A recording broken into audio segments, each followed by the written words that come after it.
The laughter died when Linda Thompson dragged the wooden Virgin Mary statue through her bar's front door, its carved face catching the afternoon light that streamed through windows she hadn't cleaned in months. Her regular customers watched from their bar stools as she positioned the 3-foot figure behind the counter, its serene expression now overlooking bottles of whiskey and gin. "This is perfect," Linda announced to the room, wiping sawdust from the statue's blue robes. "Found this beauty sitting outside St. Catherine's this morning. Figured she needed a real job instead of just collecting dust in some stuffy church." The bartender at Murphy's pub across town would never have dared such a thing, but Linda had built her reputation on defying the small town's religious expectations. She'd opened the Crossroads 5 years ago specifically to give people an alternative to the church social halls and family restaurants that closed by 9. Now the Virgin Mary herself stood guard over Linda's domain, and the irony wasn't lost on anyone present. Father Rodriguez would hear about this within the hour. Linda knew, but she didn't care. The progressive crowd she'd been courting would love this bold statement against what she called medieval superstition. That evening brought Linda's biggest crowd in months. Word had spread through town faster than she'd expected, drawing curiosity seekers alongside her regulars. The Virgin Mary stood silent behind the bar as conversations grew louder and drinks flowed freely. "Time for the grand finale," Linda declared, pulling a container of lighter fluid from beneath the counter. The crowd pressed closer as she doused the wooden statue, the chemical smell sharp in the smoky air. Someone started a slow clap as Linda struck the match with theatrical flair. The flame caught the fluid instantly, blue fire racing across the carved robes and serene face. But then something impossible happened. The fire simply went out. Not gradually, not from lack of oxygen, but all at once, as if someone had thrown a switch. The statue stood completely unmarked, not even a scorch mark on the wood. Dead silence filled the bar. Linda stared at the dry statue, then at the spent match in her trembling fingers. She grabbed another match, struck it, touched it to the fluid-soaked wood. Again the flame died instantly upon contact. "What the hell?" someone whispered from the crowd. Linda's face flushed red as she reached for a third match, her confident showmanship cracking under the weight of something she couldn't explain. Linda's hand shook as she grabbed the entire matchbook, striking 5 matches at once. The flames danced inches from the statue's face, but the moment they touched the wood, they vanished like candles blown out by an invisible breath. The acrid smell of lighter fluid filled the bar, but not a trace of smoke rose from the Virgin Mary. "This is ridiculous," Linda muttered, her voice losing its earlier bravado. She disappeared into the storage room and returned with a small blowtorch she used for making creme brulee during her brief attempt at upscale dining. The blue flame roared to life, steady and hot enough to char steel. "Linda, don't!" called out Margaret's voice from the crowd. Her sister had arrived unnoticed, horror etched across her face. "Please stop this madness." But Linda pressed forward, bringing the blowtorch close to the statue's wooden base. The flame bent away from the wood, as if repelled by an invisible force. She adjusted her grip, tried different angles, held the torch steady for a full minute. Nothing. The wood remained cool to the touch while everything else in the bar grew uncomfortably warm from the torch's heat. The crowd began backing toward the door, murmuring prayers and crossing themselves. Even Linda's most loyal customers looked shaken, their earlier enthusiasm replaced by something approaching fear as they witnessed the impossible. By morning, half the town knew what had happened at the Crossroads. Father Rodriguez arrived before Linda had even finished sweeping up the scattered matches, his weathered face grave as he pushed through the front door followed by a dozen parishioners from St. Catherine's. "That statue belongs to the church," he said without preamble, his Spanish accent thick with controlled anger. "You have no right to keep what was stolen." Linda crossed her arms, blocking his path to the bar. "Stolen? I found it sitting on the curb like garbage." "Finders keepers, Father. Maybe your God should take better care of his property." The parishioners gasped at her blasphemy, but Linda held her ground. She'd built this bar as a sanctuary from their judgment, and she wouldn't surrender it now, even to whatever force had protected the statue last night. "You witnessed something sacred, Mrs. Thompson." Father Rodriguez's voice softened. "That should tell you the statue needs to return home." "What I witnessed was a trick of ventilation," Linda shot back, though her voice lacked conviction. "Some kind of downdraft or chemical reaction. I run a business here, not a sideshow for your superstitions." The crowd outside grew larger as neighbors gathered, drawn by raised voices and the sight of the priest's confrontation with the town's most notorious skeptic. Within hours, Linda had moved the statue to her front window and hung a hand-painted sign reading, "The Miracle Bar where even saints can't get burned." The Virgin Mary's serene face now gazed out at the street, drawing constant streams of gawkers and photographers. Business exploded overnight. Tourists drove from 3 counties away to see the fireproof statue, ordering drinks just to get close enough for selfies. Linda reveled in the attention, giving interviews to local reporters about breaking free from religious control and thinking for yourself. But her regular customers started disappearing. Old Pete, who'd occupied the same barstool for 2 years, stopped coming entirely. The Thursday night poker game moved to someone's garage. Even her most devoted patrons seemed uncomfortable under the Virgin Mary's wooden gaze. Margaret cornered Linda during the afternoon rush, her eyes red from crying. "This has gone too far, Linda. That statue survived your attempts to destroy it for a reason. Can't you see the message?" "The only message I see is profit," Linda replied, counting the day's receipts. "Maybe your precious church should learn some marketing from me. I'm giving people what they really want, proof that your God isn't as powerful as you claim." Margaret's face crumpled. "You're destroying our family over this pride," she whispered, then walked out past the statue that seemed to watch her go with infinite sadness. The town split down the middle like a wound that wouldn't heal. Every morning brought protesters with rosaries and handmade signs reading, "Return what's sacred," who knelt on the sidewalk praying.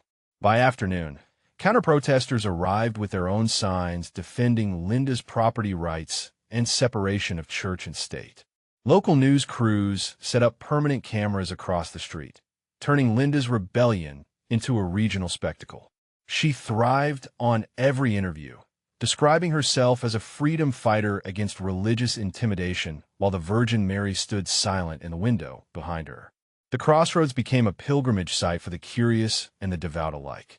Tour buses from the city disgorged passengers eager to witness the miracle statue, while hardcore skeptics came hoping to debunk what they called mass hysteria and staged events.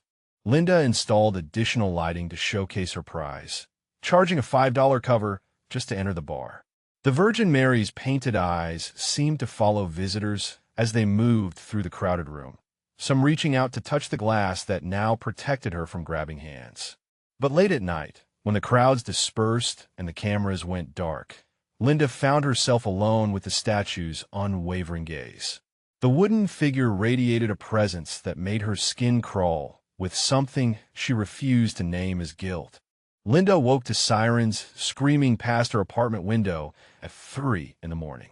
Orange light flickered against her bedroom wall as she stumbled to look outside, her heart stopping when she saw the crossroads engulfed in flames that reached toward the star-filled sky. She ran barefoot across the street in her nightgown, joining the crowd of neighbors and firefighters who stood helpless before the inferno. The heat was so intense it melted the street signs, yet something impossible caught everyone's attention. In the front window, the Virgin Mary stood completely untouched by the flames that devoured everything around her.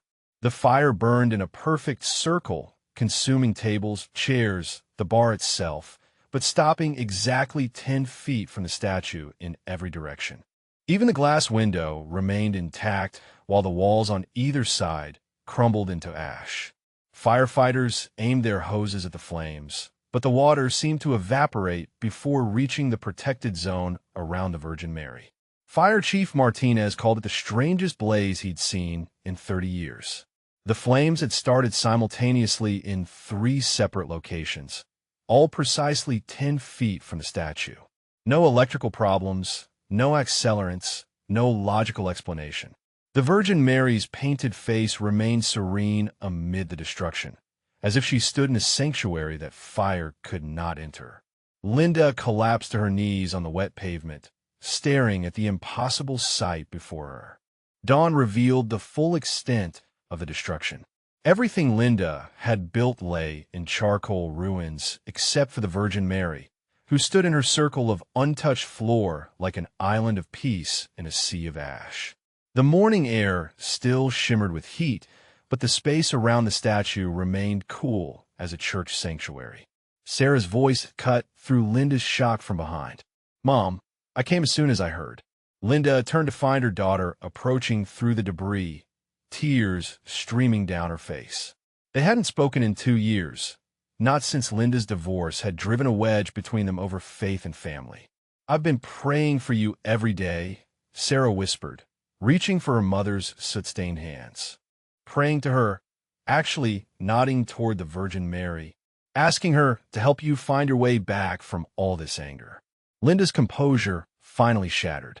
The rage that had sustained her through 5 years of bitterness came pouring out in broken sobs.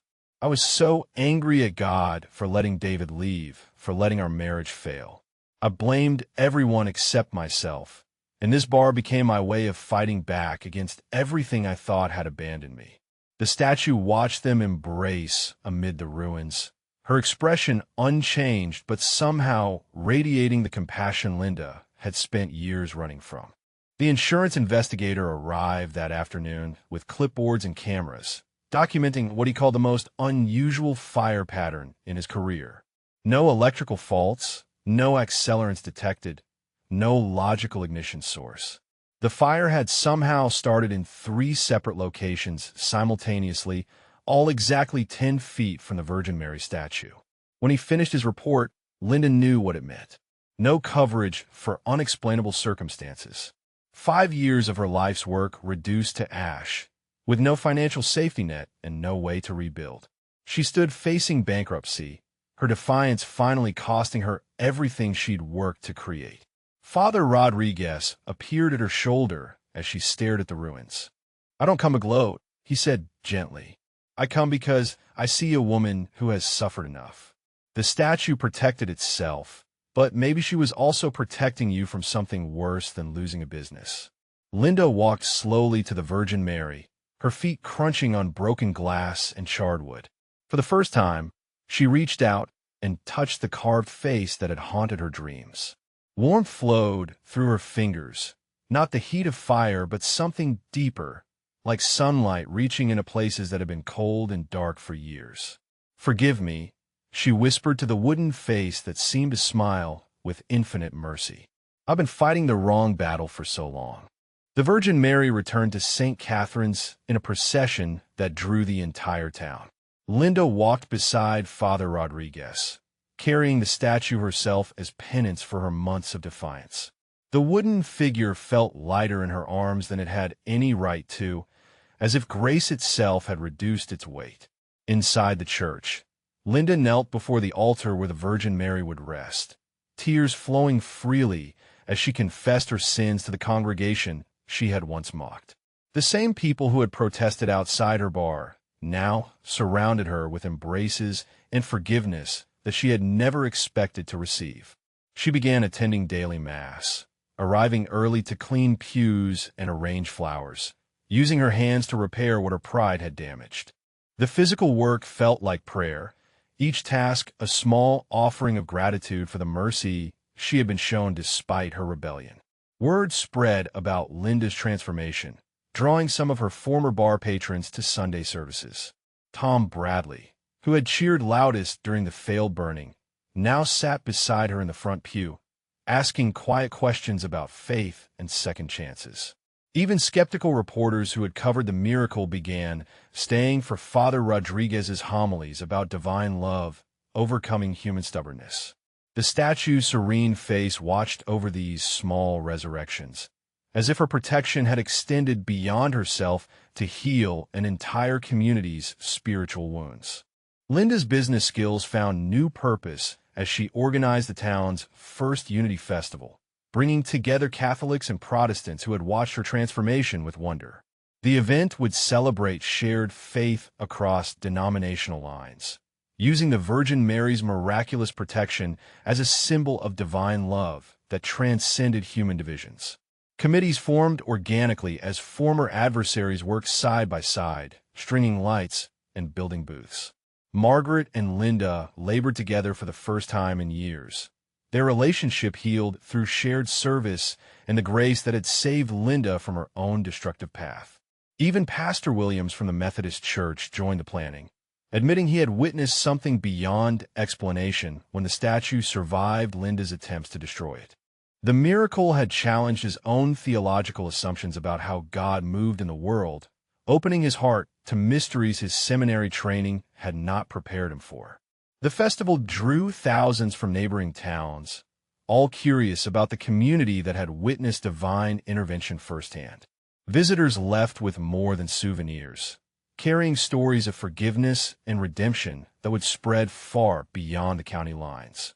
As the celebration peaked under string lights and stars, Linda stood beside the statue that now resided in a place of honor, marveling at how destruction had led to restoration in ways she never could have imagined. 6 months after the fire, Linda stood in what had once been the crossroads, now transformed into the Virgin Mary Counseling Center. The space where she had once served alcohol to numb pain now offered hope to those struggling with addiction, anger, and spiritual emptiness like she had known for so long. Her first client each morning was always the same mirror that had once reflected her own brokenness. Linda shared her story without shame, explaining how the Virgin Mary's supernatural protection had shattered her pride and opened her heart to grace she had spent years rejecting through rebellion and bitterness. Visitors came from across 3 states to hear about the miracle, but more importantly, to find healing for their own spiritual wounds. Linda's testimony drew those who had given up on faith, showing them that divine love pursued even the most resistant hearts with persistent mercy. Sarah worked beside her mother now, their relationship fully restored through the same grace that had protected the wooden statue from Linda's destructive flames. Together, they counseled families torn apart by anger and disappointment, offering living proof that reconciliation was possible even after the deepest betrayals. The Virgin Mary watched over these daily resurrections from her place of honor in the sinner's prayer room, her serene face a constant reminder that no one was beyond the reach of unconditional love. Have you experienced a moment when divine protection changed everything? Share your story of unexpected mercy in the comments below.